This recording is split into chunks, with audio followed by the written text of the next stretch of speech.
প্রায় ১৪ কোটি টাকা ব্যয়ে নির্মাণের ৪ বছর পর পেরিয়ে গেলেও চালু হয়নি চাঁপাইনবাবগঞ্জ পৌরসভার স্যানিটারি ল্যান্ডফিল। ফলে শহরের বিভিন্ন স্থানে খোলা জায়গায় জমছে বর্জ্য, ছড়াচ্ছে দুর্গন্ধ আর বাড়ছে স্বাস্থ্য ঝুঁকি। পৌর কর্তৃপক্ষ বলছে, বেসরকারি প্রতিষ্ঠানের মাধ্যমে ল্যান্ডফিলটি দ্রুত চালুর উদ্যোগ নেওয়া হয়েছে। রফিকুল আলমের পাঠানো তথ্যচিত্রে ডেস্ক রিপোর্ট। এ যেন শহরের নিত্যদিনের চিত্র। রাস্তার পাশে ড্রেনের ধারে খোলা জায়গায় জমে আছে ময়লার স্তূপ। পর্যাপ্ত ডাস্টবিনের অভাবে যেখানে সেখানে ফেলা হচ্ছে বর্জ্য। চাঁপাইনবাবগঞ্জ পৌর শহরের বিভিন্ন সড়ক ও অলিগলিতে চোখে পড়ে ময়লার স্তূপ। দুর্গন্ধে অতিষ্ঠ স্থানীয়রা। পাশাপাশি বাড়ছে পরিবেশ দূষণ ও জনস্বাস্থ্য ঝুঁকি। একমাত্র স্মার্ট সিটি বসুন্ধরা, আধুনিকতায় এক ধাপ এগিয়ে। এই সমস্যার সমাধানে ২০১১ সালে প্রায় ১৪ কোটি টাকা ব্যয়ে নির্মাণ করা হয় স্যানিটারি ল্যান্ডফিল বা বর্জ্য শোধনাগার। তবে নির্মাণ শেষ হওয়ার ৪ বছরেও শুরু হয়নি কার্যক্রম। স্থানীয়দের আশা, ল্যান্ডফিলটি চালু হলেও দূষণ কমবে অনেকটাই।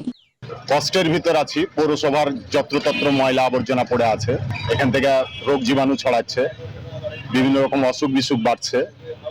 আমরা চাই সময় মতো এসব বর্জ্য যেন অপসারণ করা হয়, পরিষ্কার পরিচ্ছন্ন রাখা হয়। ল্যান্ডফিলের কথা শুনে আসছি, সেটা গত ৪ বছর আগে সরকার প্রায় ১৩ কোটি টাকা খরচ করেছে।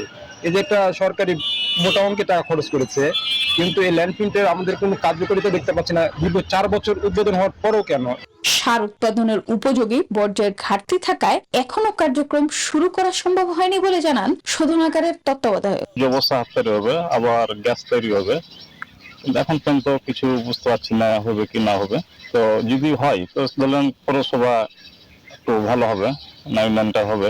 আর পৌর কর্তৃপক্ষ দুষছে পরিকল্পনাগত সীমাবদ্ধতাকে। তবে বেসরকারি প্রতিষ্ঠানের মাধ্যমে চালুর উদ্যোগ নেওয়ার কথা জানান নির্বাহী কর্মকর্তা। পরিকল্পনার সময় অ্যাকচুয়ালি তো পৌরসভার পরিকল্পনা কাজটি হয়নি, এটা ইউজি প্রকল্পের পরিকল্পনার কাজটি হয়েছিল। এটা পুরোপুরি ফাংশনিং করার জন্য যে সব পরিকল্পনা দরকার সেটি ঘাটতি ছিল, শুধু অবকাঠামো ছিল, কিন্তু এই বর্জ্য ব্যবস্থাপনা যে কার্যক্রমগুলো সেগুলো না থাকার কারণে আমরা এটা ব্যবস্থাপনা কার্যক্রমটা করতে পারিনি। দ্রুত স্যানিটারি ল্যান্ডফিল চালু করে দীর্ঘদিনের ভোগান্তির স্থায়ী সমাধান করবে কর্তৃপক্ষ, এমন আশা পৌরবাসীর। Desk report, news 24।